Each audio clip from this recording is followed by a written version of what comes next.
Hope everybody's having a good Friday here. It's been a very, very busy week for us.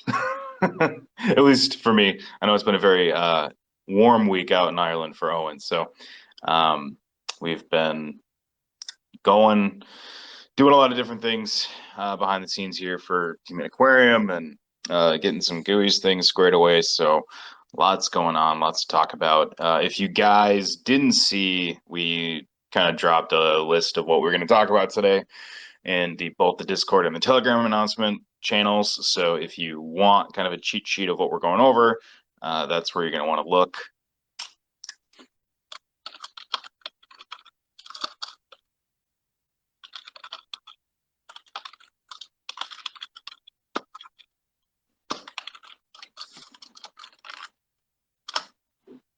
Okay.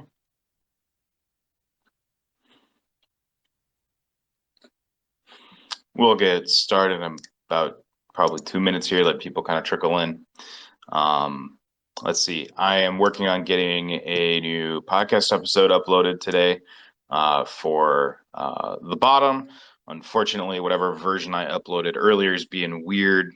The video itself is fine, just YouTube is not uploading it properly. So I am in the process of re-uploading it. So hopefully we can actually get that sweet 1080p standard for the video here. But it's a really good interview. If there's some time at the end, we can talk about it. But the short version is that it's a project called Block of Horror, and they're building a film studio in Web3. They are very experienced guys in the horror film industry, and they have a lot of really good insight into kind of NFT utility and really what the future of Web3 is going to look like from a consumer perspective, which is something we don't get to see a lot from the space. We do a bit of dunking on PFP projects. So if you guys are kind of sick of seeing just derivative stuff, we'll talk about why that is and also why that's bad for the space. And likewise, we will end up talking about really the strength of NFTs. And these guys are really interesting because they have this whole kind of security system that they've built for their NFTs to make it impossible for people to swipe them, which I think is really cool. Or not impossible, but very difficult for people to swipe them if your wallet gets compromised. So that's not talked about in the video, but if you end up going and checking them out, they've got a ton of documentation about kind of what they're doing with that stuff. So really good conversation. It's about an hour long. So when it is done uploading, I will send it to the Telegrams and Discords, and we'll post it up on the Twitter tomorrow. But Owen, I think we are a couple minutes in here now. If you want to kind of kick us off, what was the first thing you wanted to kind of start with? Yeah, absolutely. So, as Elijah said earlier, the heat in Ireland is insane today. I think we hit like 34 degrees or something like that. So I've not really been turning on any electronics. I think I logged on to do a small bit of work today, and that was about it. And I've just logged on now, and I'm seeing all the stuff with like classified documents being found in Mar-a-Lago, stuff like that. So yeah, I'm just adjusting myself back into reality. But hey, we can focus on much happier and much more quite important. No, I guess not important, but much more interesting news on the Dogira and Gooeys stuff. So I think the biggest thing that everyone is waiting for on this is Humaniquarium launch. We're set to go live with tentatively on Friday the 19th. That's 1 week from today. So the only thing that we're waiting on with this is for Google Play to give the thumbs up, and then we're rolling, we're going. We've gotten all of the feature development completed a couple of weeks back at this stage, and we've just been doing a lot of polish and bug fixing since then. So everybody on the team has been involved in that process to a point. But I think like one of the biggest things that we noticed when going through it is, you know, mobile games have evolved quite a bit over the last couple of years, and we just wanted to make sure that the first 15 minutes of the game is kind of really showing you how everything works on it. And a lot of the time was spent kind of polishing up those 15 minutes, which is, I mean, it's become so normal in kind of games development nowadays. It's kind of nearly a little bit sad to know that so much effort has to be put into the first 15 minutes. But the reality is every game has to do this in ensuring that people are able to pick up the game, be interested in it, know everything that's going on, and be able to progress through it. So I know we were aiming to launch it a little bit earlier this month, but we did decide we were pushing it off by a week or two, just to purely focus on those 15 minutes. So that's what we're coming up now, with the launch just being about halfway through the month rather than at the start of the month. So really looking forward to getting that launched. Once Google come back and give the green light on it, we'll once again be able to notify everybody and let you all know that we're going straight ahead with it. So that's something to look forward to. Next up then, the Gooeys liquidity pairing. So we were in USDC pairing, as I said, we kept with USDC pairing throughout kind of our pre-alpha foundational build stages. And one of the major reasons for that and why we didn't want to, touch near the Dogira liquidity or anything was that while we did, do a considerable amount of work on our end to ensure that there were no exploits that could have been hit, that could have drained any liquidity or anything like that. And thankfully, there were none in it. Certec found 0 bugs or exploits like that in there. We couldn't really risk having that tied to, other crypto liquidity pairs while we were, doing this audit and finishing up our foundational build. So while it's really good news that, there wasn't anything in there that could have been used to drain the liquidity, we just opted to keep it as stable as possible throughout that time. And particularly with the market kind of being very up and down, we wanted to allow people a little bit of a safer haven to jump in on Gooeys and stuff like that. That, if you're in a USDC pair, unless something catastrophic happens to the USD peg, you can kind of ensure that you can get a one-to-one in and out outside of what other people trade on. When you're kind of deep into Matic and Ethereum pairs, which I think, it is the best option, absolutely long-term to run with that. I think the whole point of crypto tokens is kind of move away from being pegged to stable pairs and stuff like that. The type of growth that they see really assists with running a play to earn environment, stuff like that.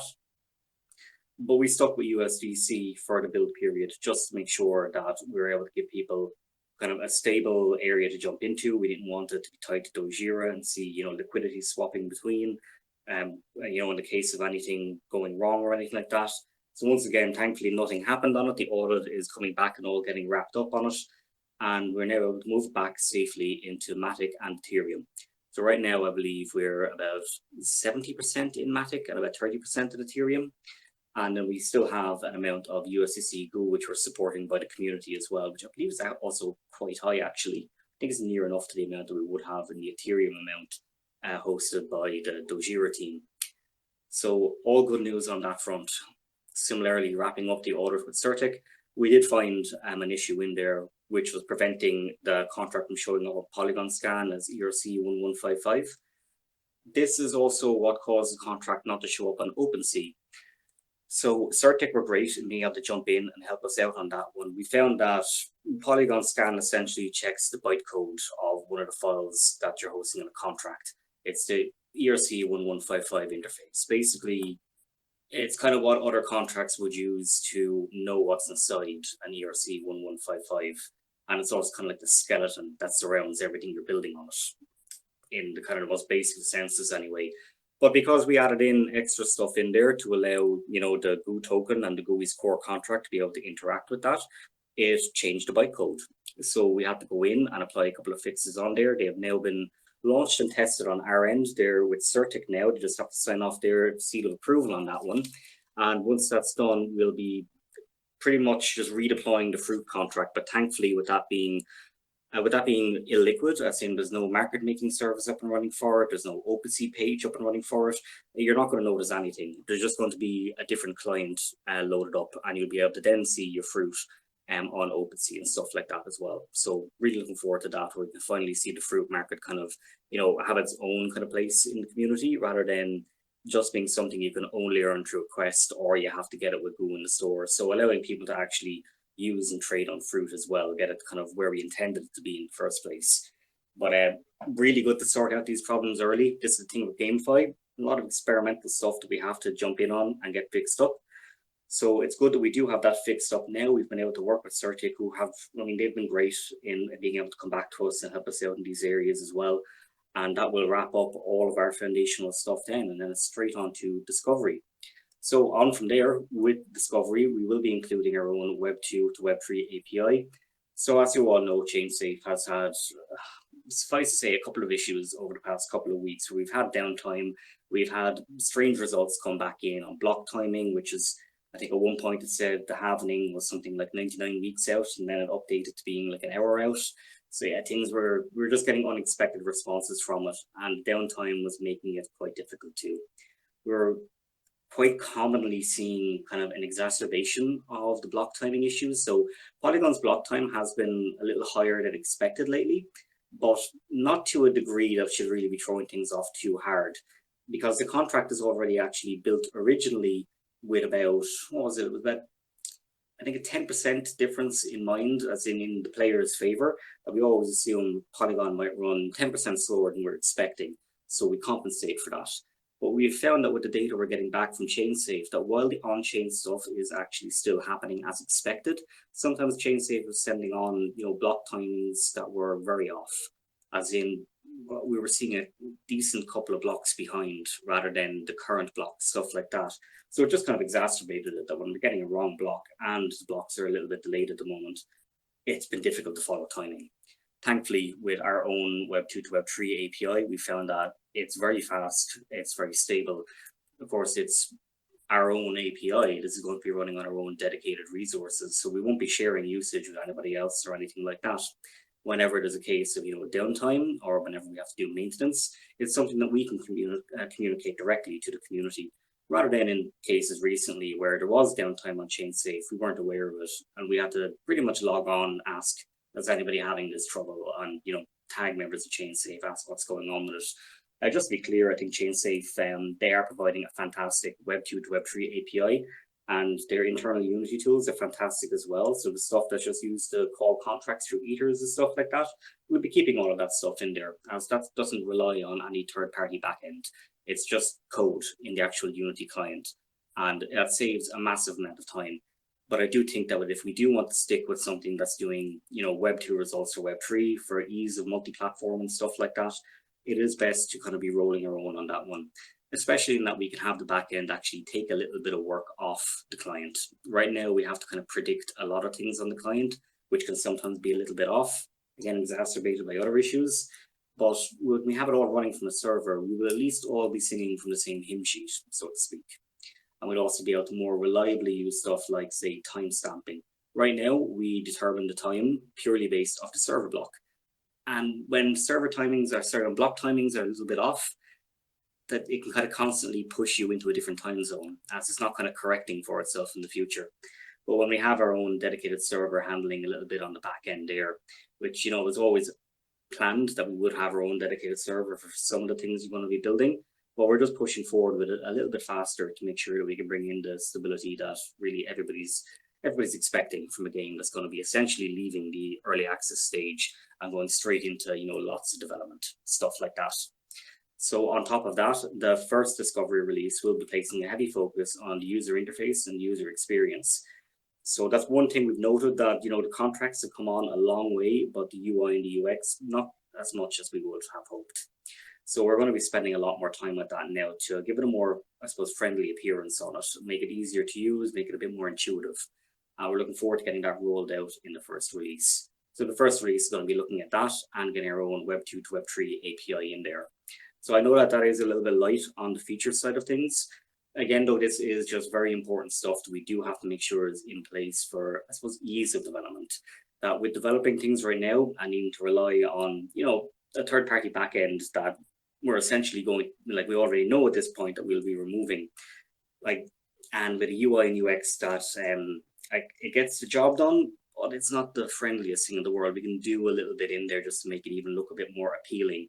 And once those are in place, then, as I said, feature development, it is ongoing. And then we have, I think we're splitting most of Discovery into a 3-part delivery. So there's going to be 2 parts of Discovery coming after the first one, where we'll be able to start rolling out new features and stuff like that. And lastly then, well done to everybody who showcased support for Dogira and Gooeys or on the liquidity mining games. So, I mean, these were very big people that we went up against. I think somebody noted earlier that AdShares might have pulled ahead into second place on it. But I mean, you're looking at the most popular game on Polygon at the moment. And similarly with that, then you're looking at AdShares, which has a $150 million market cap. So Like, we have done fantastic with this, and everybody should be incredibly proud of what they've put into it. And being honest, I mean, it was a lot more activity than I thought we would actually see. I mean, it goes to show that a lot of the stuff we do on Twitter, it gets really good traction. So it's really good to see that. And it really allows us to know that when we're starting to push out the discovery updates and things like that, we have a community who are excited about it, who are ready to start getting the word spread on this stuff. I mean, word of mouth will always be conventional marketing at the end of the day. But on top of that one as well, we do know that we have to do some work on our side to just get more fresh faces in and stuff like that.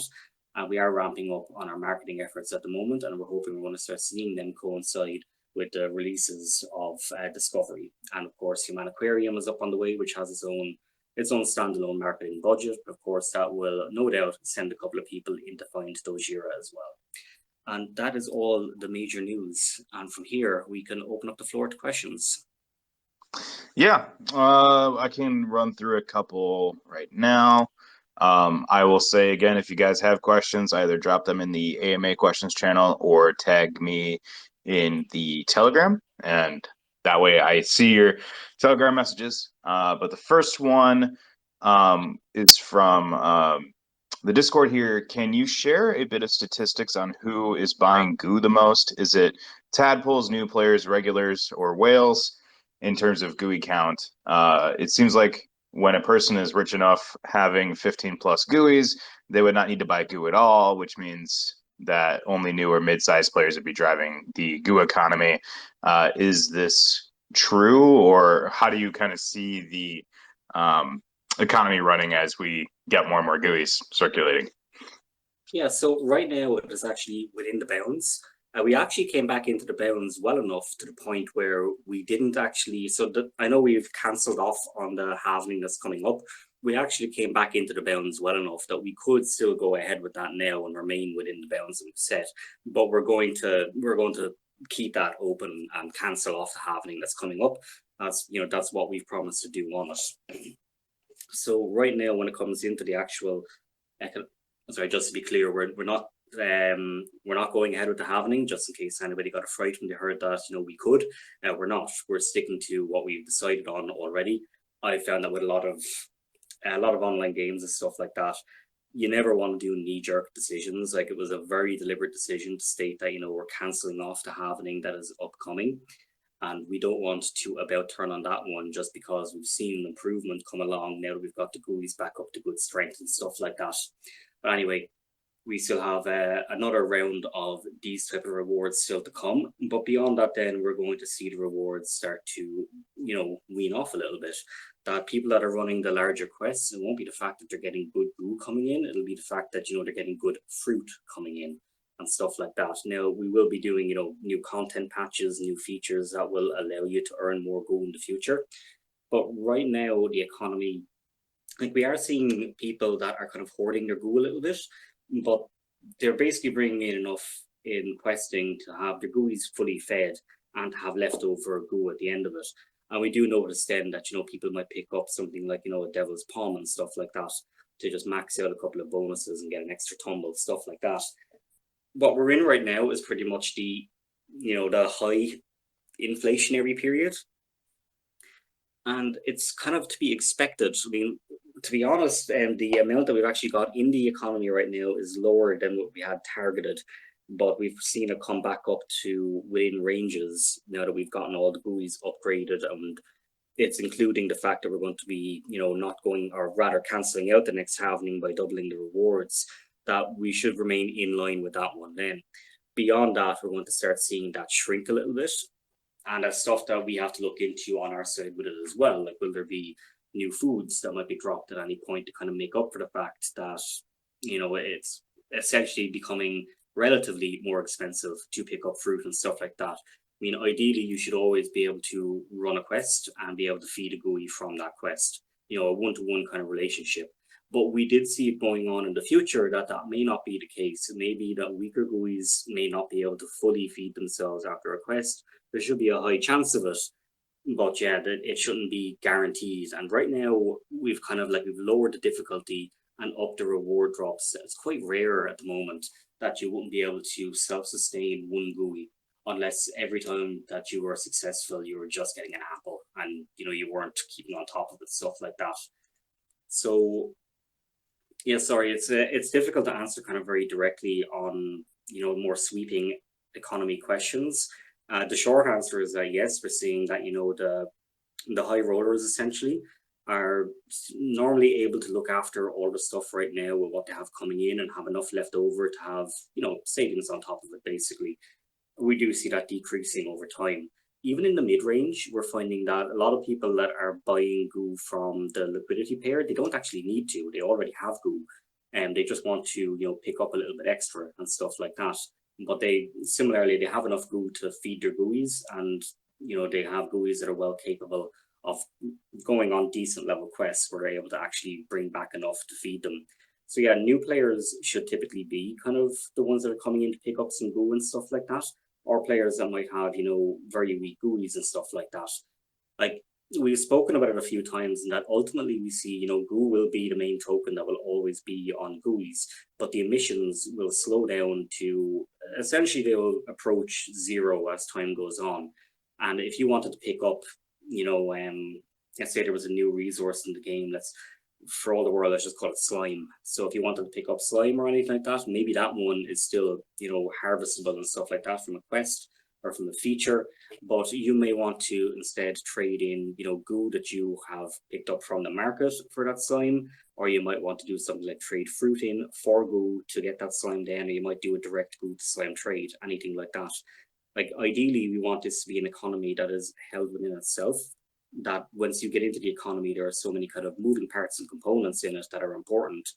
Like, if we did make, say, a slime tomorrow and it had an actual utility and use case, ideally, it should only really need to be in, well, it shouldn't need a liquidity pair, but, right now, things do need that.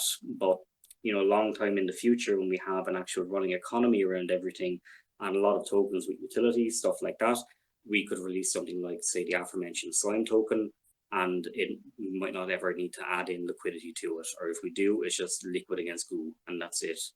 So, sorry, I know it is a very long-winded way of being able to kind of give you the details on that one, but yeah, the short version is that things are where they're meant to be right now, and we're continuing to monitor it either way.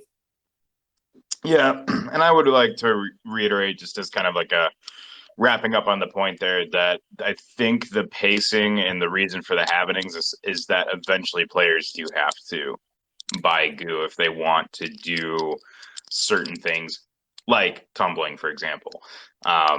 Because eventually, even if you have, 8,000 Gooeys and the emissions are, one Goo token, or whatever per quest, like, the value hopefully is high enough that it's still a valuable reward. But on the other hand, there is that, tumbling does cost a certain amount, and eventually, with the emissions being lower and the quests giving fewer rewards, then everybody will have to pick up, Goo. It won't just be,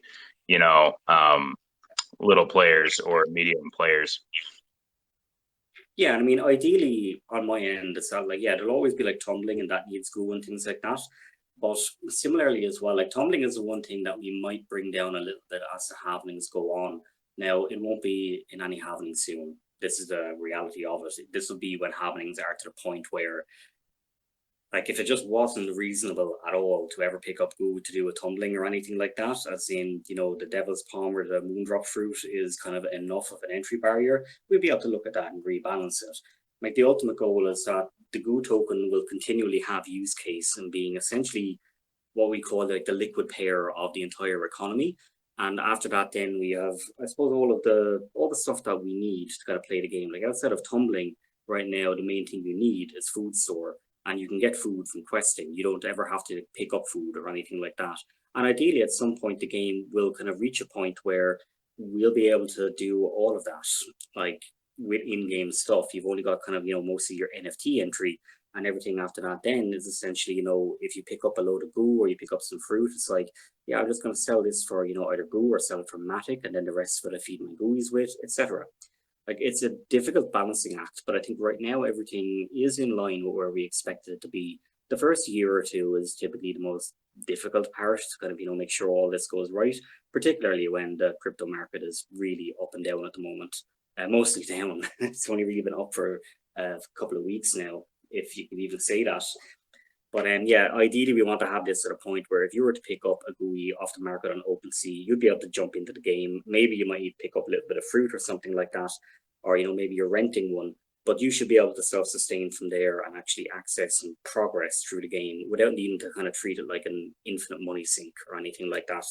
I think that's the fine line that we're finding in play to earn, moving away from the freemium style model that a lot of kind of games are seeing right now. They just really encourage the infinite money sink. And what I'm seeing with GUIs is that, no, if you get in and pick up a GUI, you can self-sustain off it. And we ideally always want to keep that in there because, like, let's be honest with the people who are, high rolling and they got a lot of GUIs running. I mean, they paid their price of entry. This is the reality of it. They didn't just look out and wake up one day and had 10 GUIs. I mean, they picked up those GUIs themselves, and they put in the hours every day and actually looking after them, engaging with the community and stuff like that.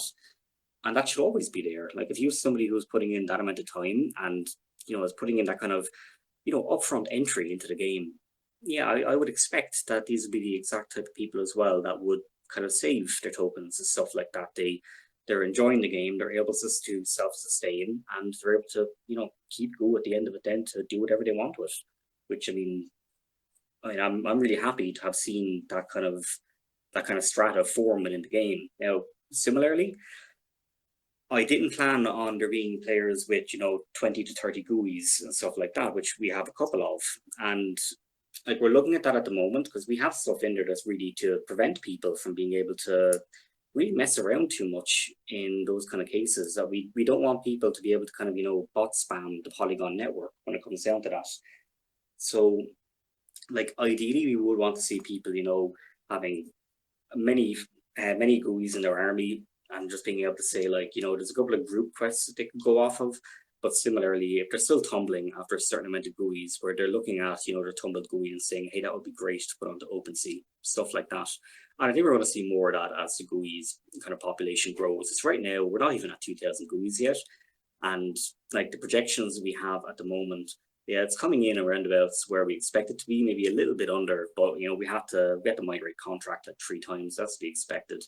But I think once the numbers start going up into kind of the higher realms of it, we're not really going to see people wanting to look after 100 or 200 GUIs by themselves. It's going to be like, I'm going to tumble a GUI and that's going to go on OpenSea, that kind of stuff. Yeah, totally. As you guys can tell, it's a very multifaceted thing to talk about the economy because there's a lot of different parts. But we can move on from there. Quick question from the Telegram here. This is kind of a marketing question. How is Dogira going to get new players and people interested in the game GUIs and the project? From my perspective on that one, we have a couple things that we're doing behind the scenes that we will tell you guys about once they're out there in the wild. But we had some interesting advertising opportunities that we were able to pursue here. So hopefully we'll see that at some point here in the next few weeks. Part of the struggle with marketing ends up being you can scream into the void. You don't necessarily know if the void's going to answer back, right? And so that's why we're trying to get involved with some of these other ecosystem, and specifically Matic ecosystem pushes, like when we got in on the quick swap liquidity mining thing, because that kind of forced several projects to acknowledge us. Like Sunflower Farms was like literally talking about us in their Discord, so like they were not talking about us before we got in on that group with QuickSwap, and so that's a kind of a passive marketing tool that we were able to use, and I'm personally going to be looking into more and more of those because I think those are going to be the way for us to organically capture more people as time goes on, as we get more time to speak to these other communities in the Polygon space. Of course, as other paid marketing opportunities come up, we will pursue them. They're just fewer and further between because it's crypto, and a lot of the public advertising platforms aren't super crypto friendly at the moment. But we've talked about that a lot before. Yeah, absolutely. you've hit the nail on the head with it, or rather Eli hit the nail on the head with it, that a lot of the stuff, like we've done marketing on Dogira before, and we found that one of the main problems was, even though we managed to hit a crypto community, we got a lot of people turning up asking, what's the pancake swap link? We're explaining what, Polygon is, and it's like a whole new world. I suppose that's nearly a small mistake on our part. Now, we always assumed, there's Ethereum, and then the learning curve, like the barrier then is just going to any other network. But no, a lot of people that, would send up to Binance as their main exchange, they would use, they wouldn't even use Ethereum. They simply use the smart chain and stuff like that. So a lot of what we're working on right now is like the actual Polygon ecosystem itself. There's no point in us running, an ad that nobody on Polygon will ever see or anything like that. I mean, it's great that we do have guides set up to onboard people onto Polygon, how to pick stuff up off, QuickSwap and off OpenSea, stuff like that. But think about buying a game on, say, Steam or any other platform. You do not want that kind of setup procedure. You want to click a button and you want to start playing. And the reality is, people on Polygon, if you're already on there, that's how you get set up with that. So a lot of what we're doing now is kind of reaching out to, any ecosystem partners that we can really find in the Polygon ecosystem. And obviously what QuickSwap have done recently in bringing a couple of projects together and being able to actually look at the stuff that everybody's doing, that has been fantastic. I mean, I was even able to sit down and, look through all the projects on there, see all the new stuff that they were getting up to. And that's kind of how, that's how things work in, smaller communities and ecosystems that are in development and stuff like that. And we should never sit down and, I know people are kind of, feeling a little bit bummed out, even though we did amazingly in the liquidity mining games, but a couple of people are bummed out in that, we didn't come first or anything like that. But as Eli just said, but they're talking about us, and this is kind of the important part, we shouldn't consider ourselves to really be in competition with all of these ecosystem projects and all the partners that we work with. I mean, this is a really big space, and what's the old quote? A rising tide will bring all ships higher, or something like that. But, that's essentially what we're looking at. That everybody can succeed in the space, and I think in having outreach with other partners in there, that's a huge, huge part of it. And the second then, as Eli said as well, is that we are looking at paid opportunities as well. But again, we do have to be quite deliberate with them, as there's a lot of them which, as again Eli said, you might as well be screaming into the void. Particularly, we get how many DMs every day or week talking about doing AMAs in channels that are botted, massively botted. And probably 20 a week. Yeah, it's ludicrous. and here's the thing, we do actually look through them all and wait until we see one that's actually good. We never open it and then block and report straight away or anything like that. We normally open it, look at their channel, and then we block and report it. It's yeah, scams are unfortunately still very rife in the area, so we have to be careful of that as well, because essentially this is this is the cash stockpile that we need to grow Gooeys with. I know it can look good when we're saying, oh, we did 20 AMAs this week and stuff like that, but how many people heard you? And out of that, 1% that did hear you, how many of them are on Polygon? How many of them are willing to be on Polygon? So yeah, we do have to be deliberate with it, but there is a lot in the works at the moment. And again, it is great to see that we're getting kind of closer ties with the Polygon ecosystem. And again, a lot of that is thanks to QuickSwap. So hopefully we see lots more stuff like that just in the general Polygon community. As said, it's really what everybody needs, just to intermingle the projects that we have going on at the moment. Shout out to Darren. I'm pretty sure he's in here. I see your panda kilts PFP. Oh, there he is. Hey, Darren. Yeah, thank you for hosting us on the QuickSwap stuff. That was super fun. I know that we didn't end up swinging through second place there, but we're looking forward to the next one if you guys are doing another one. All right, so switching gears here, I'm just going to answer this question real quick. This follow-up question from Conti. Are we planning on making Gooeys more player interactive in the discovery update or in the future? Yes, we're working on that. We'll talk more about that once we have more things to show off. So hang tight, but that's the goal we have in mind. So switching back over to the Discord here. Is there going to be any point where Gooeys, where each Gooeys cosmetics has some sort of effect on the game? I know that I've seen people suggesting that certain cosmetics eventually have some sort of percentage effect on quest success or unlock certain special quests. I realize that would be a huge workload given the number of cosmetics we have, but do you have anything you wanted to speak to there, or is it mainly just strength, speed, or attack, speed, defense, and HP that matters for quests? No, there's absolutely a reason that we wanted to keep absolutely everything on chain so that we're able to use them at any point we want. That was one of the things I was looking at more so in the body types and stuff like that. Like this, consider this to be pure spitballing, but say imagine that there was an area that was full of hot lava or anything like that. Would we have a magma body GUI? Would that not give some kind of unique ability to that GUI to be able to walk over it? Now that would be a little bit too specific, as it would be a little bit unfair to take like 0.4% of all GUIs and give them the ability to do something that none other could. But there is stuff that we're looking into and actually utilizing the cosmetics a little bit more. I don't think that we will make it to a point where there would be an utterly game-changing cosmetic that you'd be able to pick up. But one thing that I always found really interesting was toying with the idea of having player guilds and stuff like that. And we've said that we want to get a lot more community level stuff in there, which would be on guilds, that kind of stuff. I know, what if there were bonuses offered to these guilds based off having cosmetic teaming running through it? I mean, this essentially allows them to select their own cosmetic teaming, as in, they all want to have, the magma bodies or what have you. And if they select a suitably rare one, as in, we do a quick check over the contract to say, well, this is only, 2% of the entire game. We can give you a really high bonus if you go cosmetically teaming on that one. And everybody tries to tumble, that particular type of GUI. And then it brings in, really interesting, nearly espionage acts that you can do against it. That if somebody's trying to tumble a bunch of magma GUIs, another guild that doesn't want them to get this gigantic bonus, they can start basically tumbling them themselves just to drive them up into a more common area. So I find that kind of stuff really interesting when you can keep it player controlled.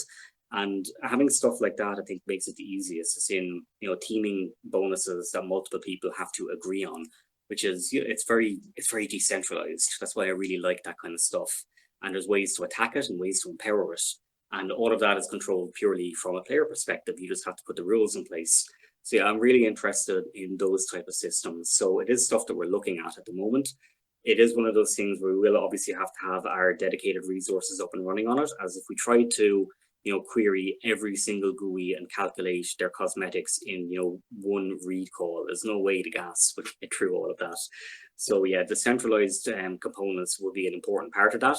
But this is the thing about running anything centralized. As long as you're verifying everything through a decentralized manner and keeping good logs and emissions on it, then, and especially when you're just reading data rather than writing it, it's a really good use of being able to get that more real-time stuff in there. So yeah, that is stuff that we're actively thinking about, but you will be looking at stuff like that dropping after discovery at the very earliest. Great. Yeah. That was a question I've always wondered about. Very cool idea. I'd love to see. Yeah, I genuinely love to see that. To give kind of players reasons to team up, not just in like we're in the GUI's camp, but like we're in, whatever group, I don't need to reiterate what you said, but moving on there. So Eggman says, right now, there doesn't seem to be any benefit to increasing your next GUI's strength past 5,000. With future content, do we expect that there would be a benefit of reaching strengths past 5,000? I can say on that front that, we're always looking at revising questing. So potentially, but Owen, I'll let you speak for yourself on that one. Yeah, of course. So I do think that we did overshoot a little bit on when we were nerfing the questing difficulty. We maybe made it a little bit too easy in some areas, but again, given that, we'll call it like we had some technical bumps kind of getting to where we are right now in having a nice, stable and secure contract. But I think that it's kind of made up for it in the fact that people are now able to kind of, get the goo and get the fruit a little bit easier, particularly with the next halving being cancelled. So right now, you can expect the strengths to stay in around the levels that they're at, but on higher strength stuff, there's already code in there that change. So people have noticed that, the stronger GUIs turn up in like blue when on your select GUI stream when you log in. And I think one or two have noticed that you get more of a kind of a purple shade when you're above a certain level, but there might only be one or two GUIs that are hitting that. And there's another one beyond that as well, which is well over double what the current strongest GUI is at. So yeah, no, there will be plenty of content in mind there. I think they're capped at 999,999 on each one of them, or it might be 99,999. I'll do a double check on that one. But yeah, we envisioned that even these GUIs that we have at the moment in a couple of months' time will essentially look weak again. So that's kind of I guess, the exponentially growing part of the game. Now, similarly, we always want to make sure there's content in there for all generations of GUIs. And with generation 1 through 3 and stuff like that, and maybe 4, we're saying basic questing will be one of the bigger things for these guys, because where you're going to want to get them in. But content we release in the future will be released around the mid to high range strength GUIs that we have in there. So there will always be reason to continue tumbling new GUIs. Yeah, that's great. I laughed when you had originally told us that you were increasing the strength cap to 9,999 or 99,999. I was like, I don't think anybody's ever gonna get there. But there goes Alex in the chat saying that he's gonna get it. So awesome. That's what I noticed with I think one of the very early, I think the first contract we did, and I know we had to redeploy that after about 2 weeks before questing was even hitting into it, but it was just seeing like running through the math on it, and then suddenly realizing that we have this outside line here where if people were just at it 24/7, that's going to basically peak after a while. It's going to hit, because it was originally I think 9,999, and then I realized like that's going to peak so quickly if somebody just plays non-stop.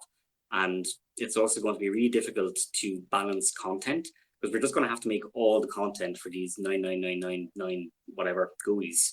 But yeah, now that we have it like a little bit better balanced, and we're seeing the strengths kind of go up as expected between generations now, yeah, that's why the rebalancing was done, so that we're going to be able to see that kind of stuff. So with the fruit changes, will they need to reapprove the fruit contract again? I'm assuming that's a yes, right? And that one is a yes, correct. Yep. That should be the only thing you need to do. Yep. The rest of it will all just be handled via airdrop. Great. A very long airdrop process, mind you, but airdrop. Unfortunately, yeah. If it's just, I always have, whenever I run it automated on fruit, because it's a very ghastly process, I wind up getting transactions that just fail, and it breaks everything when one of them fails. So they just manually oversee the whole thing. And the reality is, once this last bit is done, those 3 contracts we currently have in place, well, 3, there's about 30 behind them all, but the 3 main components being GUI's core, GUI fruit, and the GUI token, like, they'll never get redeployed again. This is the reality. I mean, there was it did show up in the audit with Certic that, so GUI is eventually meant to go to 0, but it turns out after 255 halvings, we exceed the 8-bit integer limit on the minting loop.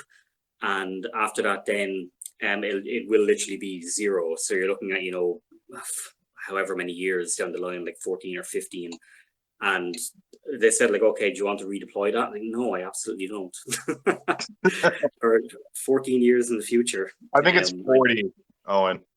Oh, yeah, that could be it. Yeah, I just remember it was so far in the future. It was like, at that point, the emissions would be so low. Like, you're talking, I'm actually wondering, like, how much GUI would you have to need to try and mint to go through 255 halvings for there to still be a decimal place left in it that you're going to get on your GUI front. Like, the intention was we were ramping down GUI over the course of, I think originally it was like 4 or 5 years. We were saying that should be really like zeroed out at that point, or very, very small. But yeah, it's the whole point of it. Like, it's to fight against the general inflationary tokens that we see on this, and to stop it from being a game that heads off, it just ramps into the hundreds of trillions or quadrillions, stuff like that. So yeah, we didn't merit that one having a redeployment, and that's fully audited now. So yeah, this will be the last time you need to reapprove the Gooey Fruit contract. Touch wood. Let's see. So I'll answer this one. Also with quest rewards being able to be changed manually, what's the point of halvening cycles? Halvening cycles ensure that the halvenings serve as deflationary mechanisms, right? Because we're constantly minting goo. We need to have the halvenings there to balance out the amount of goo that's being minted, and then also allowing our token sinks to actually work the way that we need them to work. So the short answer is basically that the halvening cycles are there to help keep things balanced. We can change those, and we want them to be able to be manually changed because of fun factor, right? It's a game at the end of the day, not just a financial, interaction or something like that. We want to make sure that it's first and foremost a game, which means we need to be able to tune it for fun reasons. So if things are feeling unfun, people are going to stop playing. We want people to keep playing. That's kind of the bottom line, at least from my perspective. No, absolutely. And I think it was kind of like asking the whole, why is it in there if you're able to basically double the quest rewards, cancel it out and stuff like that. So yeah, it's quite easy right now when we only really have the questing system as a means to earn goo. There will be other features that we have in the future that will allow you to earn goo and stuff like that. The reason that we kind of cancelled out this one was that, we had the audit to get through. We had to do 3 contract redeployments in between that, or about 3 ecosystem redeployments, really. I think it was about 6 contract redeployments that we did during it. We had that long-standing bug where Nexus wasn't being calculated correctly. So every GUI in the game was weaker than it should have been. And it was a difficult decision to make. We've said it a lot of times that this is something that, ideally we don't want the team to ever interfere with. But this is kind of the absolute one-off situation where we're doing it just based on the fact that, the ecosystem, like the economy that we had, should have had way more goo in it by now. The players should have way more goo because the nexus is down so low. And because, that problem is really ongoing for nearly 2 months, it's kind of like the next halvening cycle can really do with just allowing for that to happen. It's not even 2 months, it's a bit longer than that. But yeah, the next halvening cycle, cancel it out and allow people to earn their goo. And hopefully it will encourage people to tumble a couple of more GUIs and bring in more players. It's pretty much this time it's going to make up for a little bit of the loss of progress that we had due to those issues. But moving forward with all the core contracts in place, it would have to be something as extreme as that, like multiple redeployments and a bug ongoing for a while waiting on an audit to be completed, stuff like that. It really would have to be something like that for us to ever consider it again. And I can't see that ever happening again. I'll touch wood while saying it just to be sure, but